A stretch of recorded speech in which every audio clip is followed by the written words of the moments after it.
Hi మన money మంత్ర ప్రేక్షకులందరికీ thank you so much.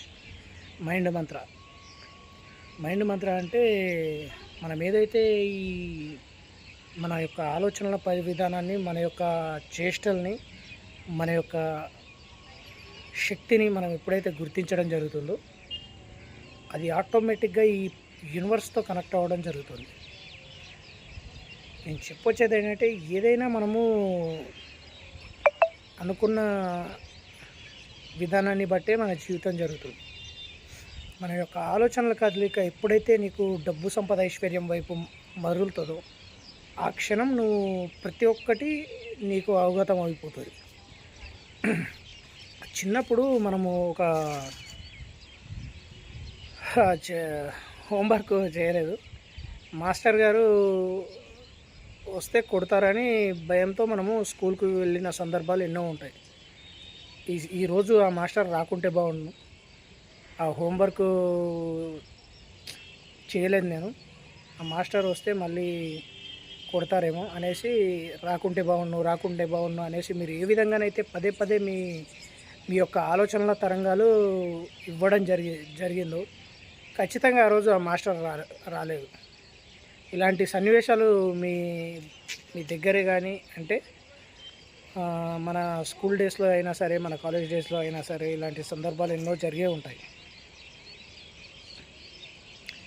So మన మన సబ్కాన్షియస్ మైండ్కి ఏ విధంగానైతే క్వశ్చన్స్ ఇవ్వడం జరుగుతుందో ఆ విధంగానే మన లైఫ్ బిల్ట్ అవ్వడం జరుగుతుంది. ప్రతి ఒక్క ఆలోచనకి, ప్రతి ఒక్క దానికి, ప్రతి ఒక్క సొల్యూషన్కు ఏదో ఒక దారి ఉంటుందని అనేసి మన పెద్దలు చెప్పడం జరిగింది. ఎవరైతే మన సబ్జెక్ట్ని డెప్త్గా పరిశీలించడం జరుగుతుందో ఆటోమేటిక్గా మీకే ఒక అర్థమైపోతుంది ఏంటి అసలు ఇది ఎంతవరకు నిజం, ఎంతవరకు సత్యమో అనేసి. చాలామంది జీవితాలు హ్యాపీగా గడుపుతున్నారు ఇప్పుడు. అంటే ఈ సబ్జెక్ట్లోకి ప్రవేశించిన తర్వాత మ్యాక్సిమం పీపుల్స్ హ్యాపీగా ఉన్నారు. ఎప్పుడైతే మన సబ్కాన్షియస్ మైండ్తో మనం మాట్లాడుకోవడం జరుగుతుందో అప్పుడు ఆటోమేటిక్గా నీకు ఏంటి అనేది నీకే అర్థమైపోతుంది. మన మైండ్ మంత్ర అనేది ఏంటంటే, నీ యొక్క ఆలోచనల తరలింపు అనేది ఎప్పుడైతే నువ్వు ఈ విశ్వంతో కనెక్టివిటీ అవ్వడం జరుగుతుందో ఫస్ట్ స్టెప్ వచ్చేసి ధ్యానం చేయడం. మీరు ఎర్లీ మార్నింగ్ 4:30కి లేచి ధ్యానం చేసి మీ యొక్క కోరికలే కానీ లేదా ఎలాంటి క్వశ్చన్స్ అయినా సరే వాటిని పదేగా మీరు పొందినట్లు అనుభూతి చెందితే అది ఖచ్చితంగా మీ సొంతం అవుతుంది. చెప్పడానికి చాలా ఈజీగానే ఉంటుంది, కానీ దీన్ని పట్టుకోవడానికి చాలా కష్టం ఉంటుంది. అంటే సబ్జెక్ట్ లోతుకు మనం మైండ్ని, మన ఆలోచనని ఎప్పుడైతే మనం కంట్రోల్ చేయగలుగుతామో దాని గురించి ధ్యానం చేయమని చెప్తారనమాట. అంటే నీ ఆలోచనలు ఎప్పుడైతే నువ్వు నీ కంట్రోల్లో నువ్వు ఉంచుకున్నట్టయితే ఖచ్చితంగా నీ ఆలోచనలు ఏవైతే ఉన్నాయో 100% వాస్తవ రూపం దాల్చడం జరుగుతుంది. నెగిటివ్ అనుకుంటే నెగిటివ్ జరుగుతుంది, పాజిటివ్ అనుకుంటే పాజిటివ్ జరుగుతుంది. సో కొద్ది రోజులు ఏదైనా సరే మన యొక్క ఆలోచనల తరంగాల బట్టి, మన ప్రవర్తనను బట్టి, మన యొక్క చేష్టలను బట్టి ఈ యొక్క మైండ్, అందుకే నేను పెట్టింది ఏంటంటే మన మైండ్ మంత్రం. అంటే నీ యొక్క ఆలోచనలు ఏ విధంగానైతే నువ్వు క్వశ్చన్స్ ఇవ్వడం జరుగుతుందో అదేవిధంగా నీ జీవితం, నీ లైఫ్ బిల్ట్ అవ్వడం జరుగుతుంది. ఒక్కసారి సబ్జెక్ట్లోకి ప్రవేశించిన తర్వాత నీకు నువ్వుగా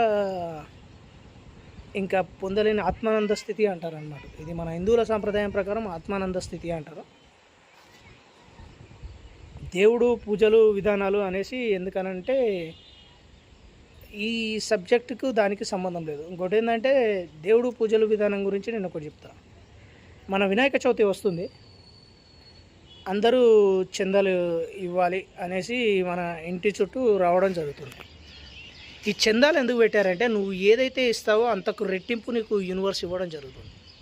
నువ్వు మనస్ఫూర్తిగా ఇస్తే మనస్ఫూర్తిగా నీకు అంతకు రెట్టింపు ఇవ్వడం జరుగుతుంది. ఈ గణేష్ చందాలు ఎందుకు పెట్టడం జరిగిందని అంటే, అందరూ సమానమే అన్న ఒక ఉన్నవారు, లేనివారు ఎవరైనా సరే వాళ్ళ యొక్క అందరూ సమానత్వంగా ఉండాలన్న ఉద్దేశంతో ఈ చందాలు అనేది పెట్టడం జరిగింది. ఇంకా కొంతమంది ఏం ఆలోచన చేస్తారంటే చందాలు ఎందుకు ఇవ్వాలి, వాడు అంత ఎందుకు ఇవ్వాలి, ఓ 50 రూపీస్ ఇద్దాము, 100 రూపీస్ ఇద్దాము అంటే నీకు తోచినంత ఇవ్వడం.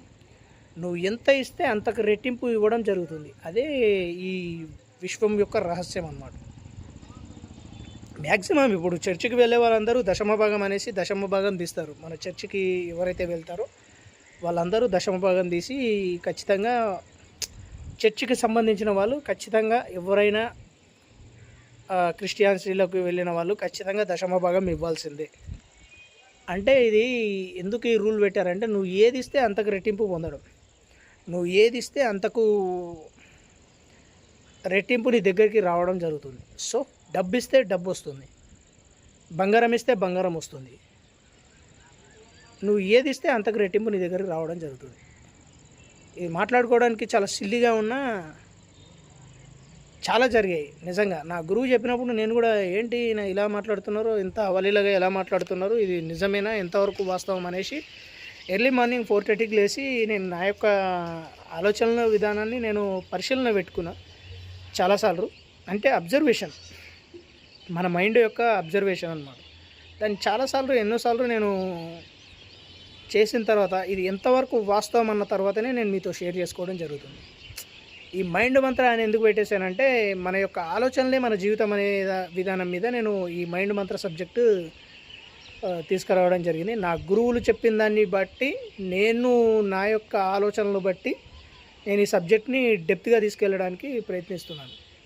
సో ప్రతి ఒక్కరూ ఈ యొక్క సబ్జెక్టును ఫాలో అవుతూ మీ యొక్క ఆలోచన విధానాన్ని ఏ విధంగానైతే బిల్డ్ చేసుకుంటారో అది మీ చేతిలోనే ఉంటుంది, ఇంకా ఎవ్వరి చేతిలోనూ ఉండదు. దేవుడు అనేవాడు ఎక్కడ ఉండడు, నీ లోపలే ఉంటాడు. ప్రతి క్షణం ఈ యూనివర్స్ అనేది నీ వెంటే ఉంటుంది, నువ్వు పుట్టుక నుంచి ఉంటుంది. అంటే ఇప్పుడు మన హిందువుల సాంప్రదాయం ప్రకారమే తీసుకుంటే మనిషి చనిపోయిన తర్వాత ఈ ఆత్మ అనేది ఎక్కడికి వెళ్తుంది, ఇదొక క్వశ్చన్. అంటే ఈ శరీరం ఉన్నంత వరకు నీ యొక్క వాక్కు కానీ నీ యొక్క చేష్టలు కానీ గత జన్మల అనుభవాలని దృష్టిలో పెట్టుకొని మాత్రమే ఇక్కడికి నువ్వు రావడం జరుగుతుంది. ఈ జన్మలో నువ్వు డబ్బు సంపద ఐశ్వర్యంతో నువ్వు ఉన్నట్టయితే ఖచ్చితంగా డబ్బు సంపద ఐశ్వర్యం నీ సొంతం అవ్వడం జరుగుతుంది. అది ఎప్పుడైతే నీ ఆలోచన విధానాన్ని పరివిధానాన్ని నువ్వు మార్చుకొని కొద్దిగా మార్చుకొని దాన్ని ఎప్పుడైతే నువ్వు డెప్త్గా పరిశీలించడం, మెడిటేషన్ చేసుకోవడం, నిరంతరము డబ్బు సంపద ఐశ్వర్యం అంటే నీ మనసులో నీ ఇన్నర్ మైండ్కు క్వశ్చన్స్ ఇవ్వడం, అంటే నీ యొక్క ఆలోచనల్ని ప్రతిక్షణము డబ్బు సంపద ఐశ్వర్యం వైపు నువ్వు పెట్టడం, అది పెట్టినప్పుడు నీ యొక్క దాన్ని పొందిన అనుభూతి నువ్వు చెందినప్పుడు ఖచ్చితంగా నీ దగ్గరికి రావడం జరుగుతుంది. ఇది మన సబ్కాన్షియస్ మైండ్ చేసే పనులు. ఇంకోటి ఏంటంటే సూప్రోకాన్షియస్ మైండ్. ఈ సూప్రోకాన్షియస్ మైండ్ గురించి ఏంటంటే పెద్ద పెద్ద మేజర్ అమౌంట్ అంటే నీకు రావాల్సిన అమౌంట్, వీటి గురించి మీకు సూప్రోకాన్షియస్ మైండ్ అనేది ఇంకా లోపల అనేది ఇంకో మైండ్ అది ఒకేసారి ఉంటుంది. అది ఏ విధంగా అనేది నేను మీకు నెక్స్ట్ వీడియోలో సూప్రోకాన్షియస్ మైండ్ గురించి నేను చెప్తాను. ఈ వీడియో ఎంత వ్యూస్ వస్తుందో చూసేసి ఖచ్చితంగా వస్తుంది, ఎందుకంటే 100% జెన్యూన్ సబ్జెక్ట్. నేను ఫస్ట్ నేర్చుకోవడం ఏంటంటే ఏదైనా మన నమ్మకమే అన్నమాట. నువ్వు ఏదైతే నమ్ముతావో అదే నీ జీవితం. సో నేను చెప్పింది కాదు, మీ అనుభవపూర్వకంగా మీ యొక్క ఆలోచన విధానాన్ని ఒక 15 రోజులు మీరు డబ్బు సంపద మీద పెట్టండి. ఖచ్చితంగా మీ దగ్గరికి డబ్బు ఏదో ఒక రూపంలో మీ దగ్గరికి అందుతుంది. నాకు ఇలానే రావాలి అనేసి మీరు పెట్టకండి, మళ్ళీ అది ఏ విధంగానైనా వస్తుంది. ఖచ్చితంగా మీరిచ్చే ఆలోచనలు బట్టే అది రావడం మొదలవుతుంది. సో ఒక 15 డేస్ మీరు ఇలా ట్రై చేయండి. అంటే ఎర్లీ మార్నింగ్ 4:30కి లేవండి, ధ్యానం చేయండి, పడుకునేటప్పుడు మీ యొక్క ఆలోచనలు డబ్బు సంపద ఐశ్వర్యం అనుకుంటూ పడుకోండి. ఖచ్చితంగా అది మీ దగ్గరికి ఏదో ఒక రూపంలో ఈ విశ్వం చేర్చడం జరుగుతుంది. ఫస్ట్ మీరు నమ్మాలి, నమ్మితేనే ఇది సాధ్యమవుతుంది. మీరు ఎప్పుడైతే అపనమ్మకంతో చేయడం జరుగుతుందో మనం ఎంత సబ్జెక్ట్ ఇచ్చినా కుదరదు. సో మన ఆలోచన తరంగాలని ఏ విధంగానైతే నువ్వు ఇవ్వడం జరుగుతుందో అదే నీ జీవితం. అందుకే యద్భావం తద్భవతి అనేసి గీతలో మన కృష్ణుడు చెప్పడం జరిగిందనమాట. నువ్వు ఏదైతే భావన పొందుతావో అదే నీ జీవితం. అనేసి సాక్షాత్ము కృష్ణ పరమాత్ముడే చెప్పాడు. అడుగుడి ఇవ్వబడును అనేసి బైబిల్లో మన జీసస్ క్రైస్తు చెప్పారు. ఖురాన్లో కూడా అల్లా అల్లాకు నువ్వు ఏదైతే చేస్తావో అది నీకు రెట్టింపు రావడం జరుగుతుంది. అంటే ఏదైనా సరే ఏ కులమత భేదాలు లేదు. ఈ విశ్వం అనే సబ్జెక్టుకు యూనివర్స్కు అందరూ ఒకటి. అది మంచా చెడా అని దానికి తెలియదు. మీరు ఏది ఇస్తే అంతకు రెట్టింపు మీకు ఇవ్వడం జరుగుతుంది. సో అందరూ హ్యాపీగా ఉండాలి. అందరూ చాలా డబ్బు సంపద ఐశ్వర్యం సంపాదించాలని నా గురువుగారి కళని నేను ఈ విధంగా మీతో వీడియోల రూపంలో నేను షేర్ చేసుకోవడం జరుగుతుంది. ఏ విద్యనైనా ఊరికే ఇవ్వకూడదు అని అన్నారు. సో నేను ఈ విద్య ఇస్తున్నాను. మీకు తోచినంతగా మీరు లైక్ సబ్స్క్రైబ్ చేసుకొని అండ్ షేర్ చేసి సపోర్ట్ చేస్తే ఖచ్చితంగా ఇంకా మీకు ఈ యొక్క సబ్జెక్ట్ ఇంకా డెప్త్గా నేను వివరించడానికి నేను మీ ముందుకు వస్తాను. ఇది లెంతీ ఎక్కువైపోయింది వీడియో, అయినా సరే మీ యొక్క కామెంట్స్ గురించి వెయిటింగ్ చేస్తున్నాను. కామెంట్స్ రూపంలో తెలియజేయండి. ఇంకేదైనా చెప్పాలని అంటే మీకు ఇంకా ఏమైనా ఆలోచనలు ఉన్నా మీరు కామెంట్స్ రూపంలో తెలియజేస్తే నేను ఖచ్చితంగా దానికి రిప్లై ఇస్తాను. దానికి తగ్గట్టు మీకు మళ్ళీ సబ్జెక్టు నేను చెప్పడం జరుగుతుంది. ఓకేనా ఫ్రెండ్స్? బాయ్. మరి అందరూ డబ్బు సంపద ఐశ్వర్యంతో హ్యాపీగా ఉండాలనేసి మనస్ఫూర్తిగా కోరుకుంటూ thank you universe, love you money, thank you Acharya Anantakrishna Swami and thank you Guruji. Money మంత్ర సబ్జెక్టు మాకు తీసుకొచ్చి ఎంతగా చైతన్యం పరిచి ఎంతోమంది బతుకుల్ని జీవితాలుగా మార్చి మీరు ఎక్కడో అనంతమైన విశ్వంలో ఏదో అనంతమైన యోగులు మునులు ఉండే ఆ లోకాల్లో మీరు హ్యాపీగా ఉంటున్నారని నేను మనస్ఫూర్తిగా కోరుకుంటున్నాను. మీరిచ్చిన ఈ యొక్క సబ్జెక్టుని నేను నాకు తెలిసినంత మటుకు నేను ఖచ్చితంగా సాధ్యమైనంత వరకు నేను చెప్పడానికి ప్రయత్నిస్తాను. అది ఎలాంటిదైనా సరే మన సబ్జెక్ట్ ఈజ్ జెన్యూన్. ఖచ్చితంగా ఇందులో మాత్రం ఎలాంటి మార్పు లేదు.